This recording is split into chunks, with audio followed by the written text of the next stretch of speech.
Oh man, so 2018 had some great games in it, but it also had some super major duds.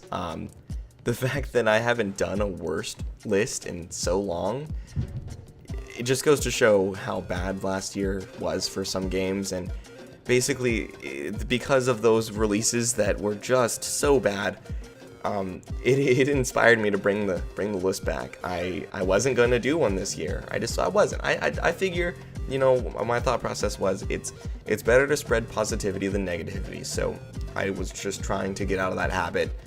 Stop doing the worst list every year, and just focus on the games I really liked. Cap the year off with a positive note. But man, the games on this list were so bad that they inspired me to bring this back, because I need to talk about these failures. There is one game I'm not really going to talk too much about. I'm going to just put it as an honorable mention, and that's the Culling 2. This would definitely be on the list if it just was a game. It launched, failed, and got pulled from shelves, so I don't even know if I should count it as a game, since you physically can't play it anymore. It was a pretty big shit show, and you can look up videos on that, but that's going to make just the honorable mentions list, so that'll be my one and only dishonorable, I guess, mention for this list. Okay, it's the Culling 2, the game sucked, was pulled from shelves, it doesn't exist anymore. We don't even, it's not real. We forget it exists. So without further ado, let's get right into the meat and potatoes, okay? Start with number 10.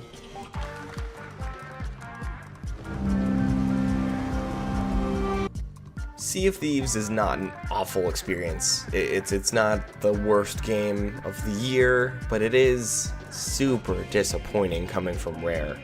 This was the big follow-up game. Rare was finally done making Connect titles and was going to make a real game, and it launched, and there was nothing to do. The game was empty, barren. There was like 3 different mission archetypes. The combat sucked. There was no progression. It was just an empty, lifeless, bland pirate simulator world that sucked, okay? And I know that there's been content patches that have been, great in helping the longevity of the game and adding stuff to do, and they've been really working hard, and I commend them for that.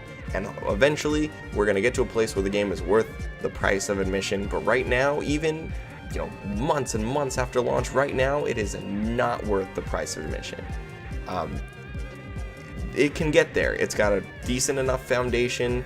If they said they're making combat changes and trying to overhaul how things work and adding more incentive to keep playing and things like that, and it has been seeing a resurgence of popularity on streaming sites and things like that, but it just was a huge letdown coming from Rare, especially a great development team that's made some amazing games in the past that are just selling us this early access schlock for $60, and I'm not having it, okay?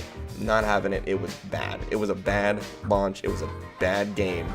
We will get there eventually, but it's just not there yet.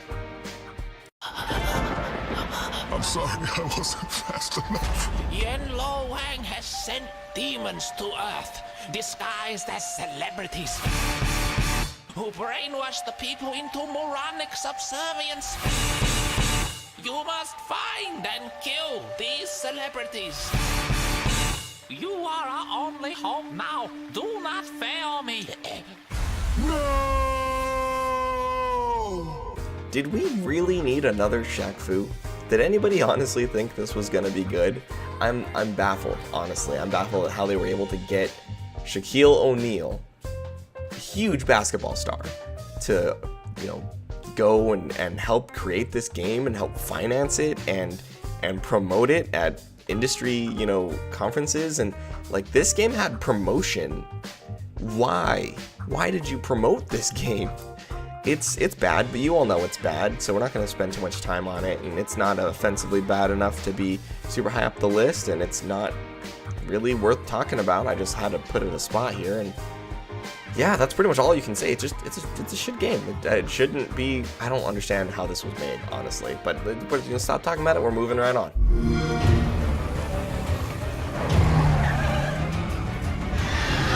So yeah, number 8, State of Decay 2. Now this game has the same problems as Sea of Thieves. The only problem is that this is a sequel, you have a base, a foundation already made of a game that people kind of like that had problems. You could have amplified the things people liked and fixed the problems. They worsened the things people liked and added even more problems. So that's why this game is on this list. Buggy mess, yada yada yada, just the whole thing I said before was State of Decay 1, and they're improving it, yada yada yada. The game's seeing a little bit of a resurgence in popularity. Game still sucks, it's not there yet. Maybe we'll get there, who knows. Now that the company's owned by Microsoft, they might actually give more of a damn next time, but State of Decay 2 is not worth your time. We've got a bit of a large, wide net being cast with this entry because NBA 2K19 I think is the worst offender, but it is not by any stretch of the imagination going to be the only game that falls under this category. Essentially, this category belongs, this spot on the list, how I should say, belongs to all of the sports games that do very little to change every year other than to add even more exorbitant microtransactions and gambling systems to, nickel and dime all the fans and things like that. The only reason I name dropped 2K19 is because 2K is the thing I actually like and I kind of care about. I don't give a rat's ass about Madden or FIFA, even though those games probably do some things worse, but I do care about 2K because 2K used to be so good, and it just, the gameplay, yeah, maybe they've made some improvements here and there, but man, they really nickel and dime the hell out of you in these games. And those Ultimate Team packs that the games do, that are literally just like gambling loot box card packs, like these games here are the reason why Battlefront 2 existed and why that game had so many microtransactions that affected gameplay. It's because games like this exist and people buy it. These games make so much money and all these other companies want that money, so they put in their gambling packs into those games, and it just spirals out of control, and it's all the sports games' fault. So you know what? Screw you, 2K. You're number 7 on my list. So, fun fact about Battlefield 5, it has been on sale every single week since release. What do you know? Game's been out for months, and it is always half off, or more. I've actually seen it drop below $30, and that is saying something.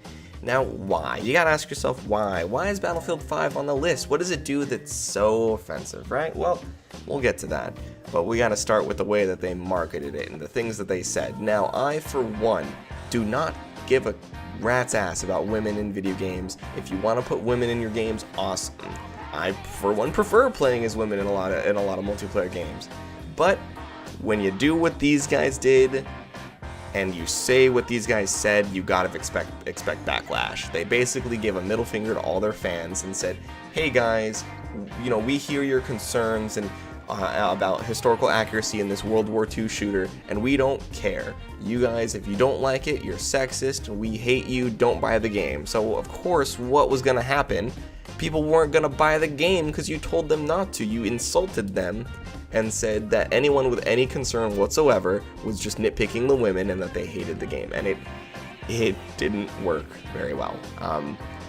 I, for one, don't care about all that. I still would have got the game, woman or no, or not. But then there was more, and the game's just been kind of a mess. It really should have been an early access launch. They delayed the game, and it still came out missing so much content. The war stories are just whatever. The multiplayer is missing so many features, like so many features that were in previous games. It's just so bare bones.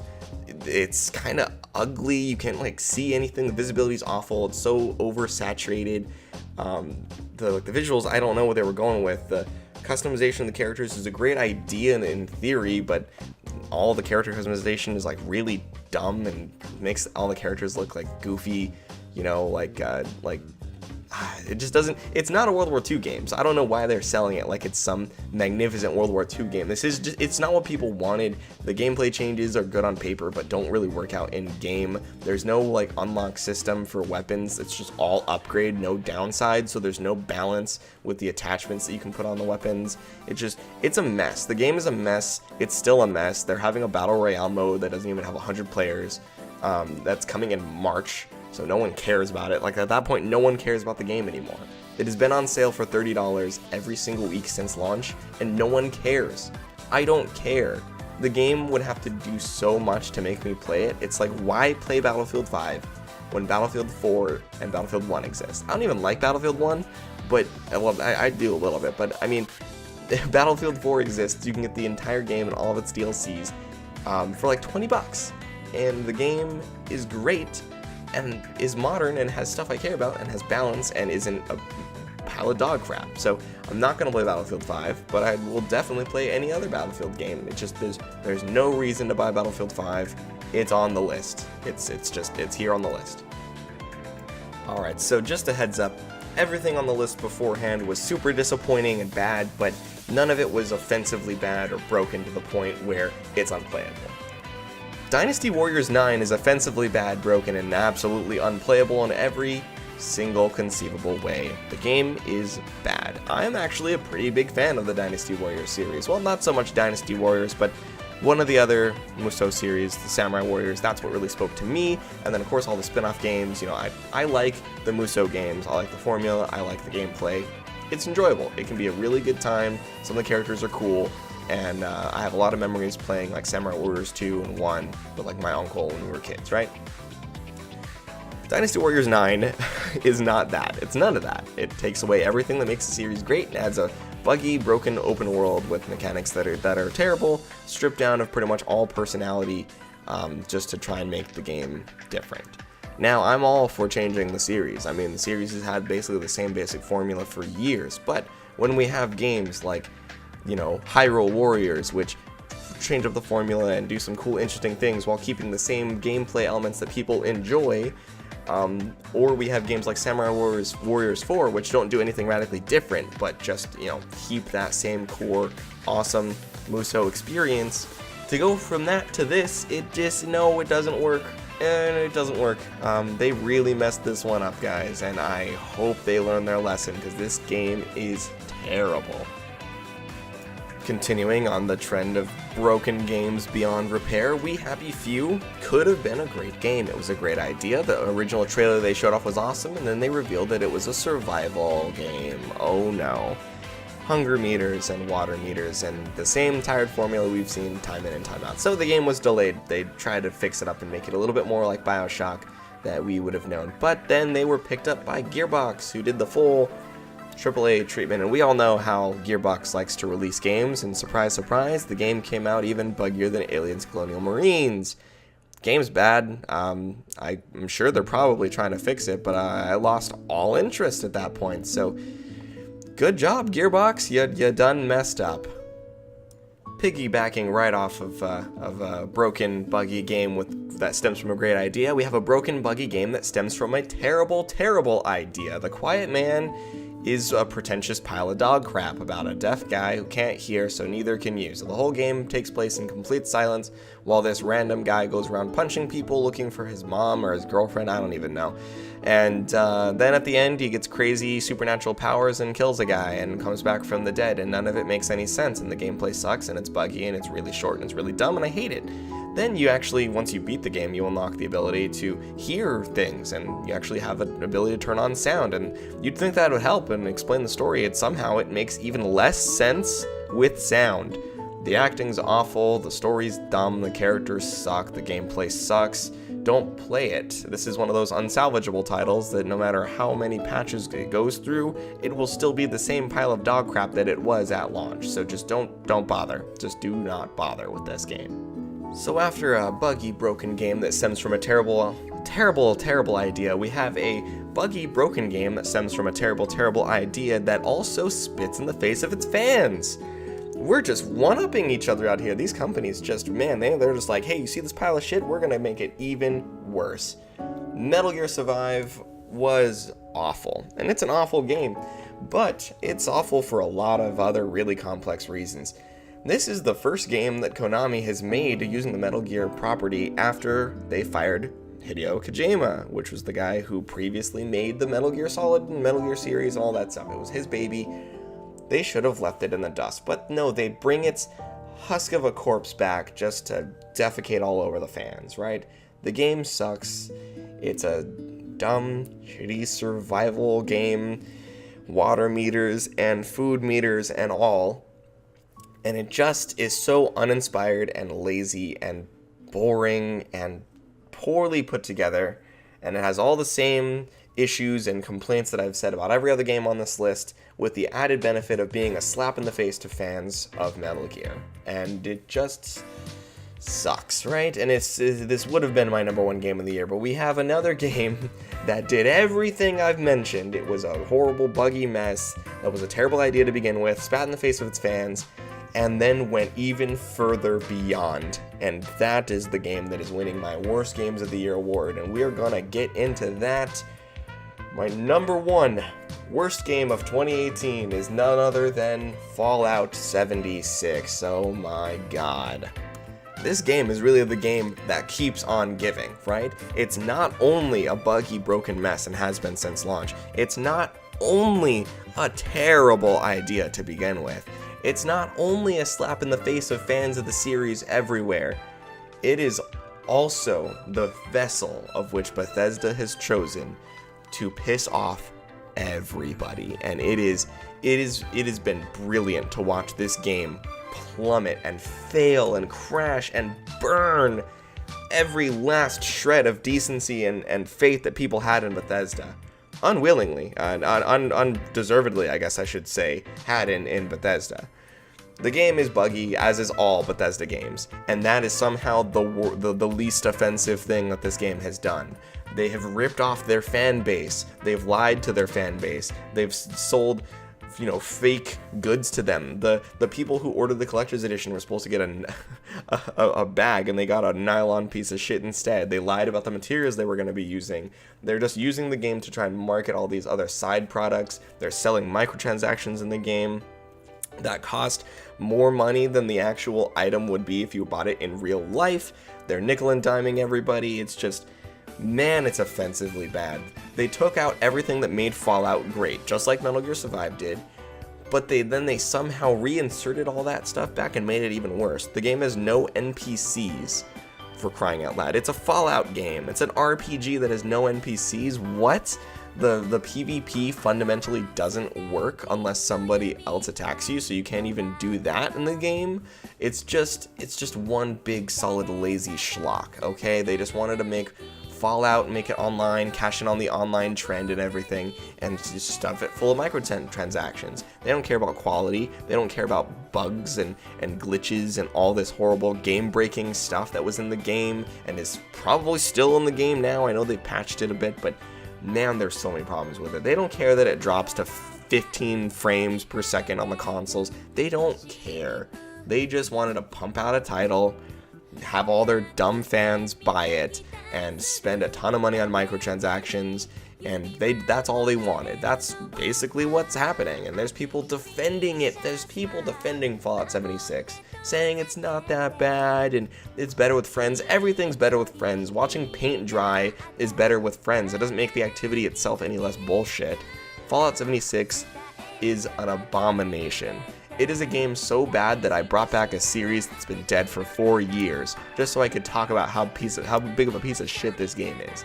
It is an offense to gamers, and if this is the kind of stuff that goes on with these companies going forward, it is just shameful. Bethesda should absolutely be ashamed of themselves, and it honestly has me not interested in their future products going forward. I know that them as a publisher is way different than them as a developer, but Bethesda Game Studios just can't make video games. It's it's baffling. Like, even the best games they've ever made are still some of the most buggy, backwards ass games, out there. And I'm a big fan of games like Skyrim or, just the Elder Scrolls in general, but they just make some dumb decisions, some dumb decisions, and it just comes to bite them in the ass. And their engine is so old and outdated, it's just struggling to do anything in this game.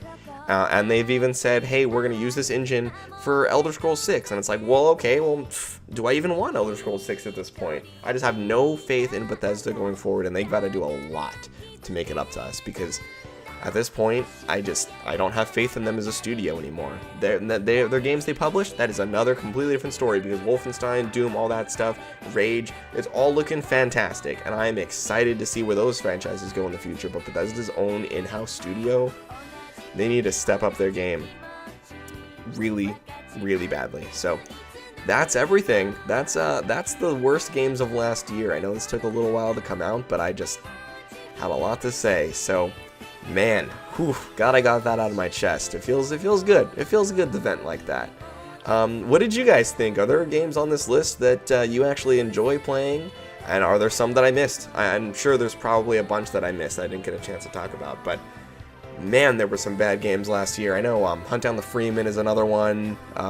There's just some big pile of craps that came out last year. So let me know what you guys think. I'll see you guys in the next one. Stay classy and all that, and see ya.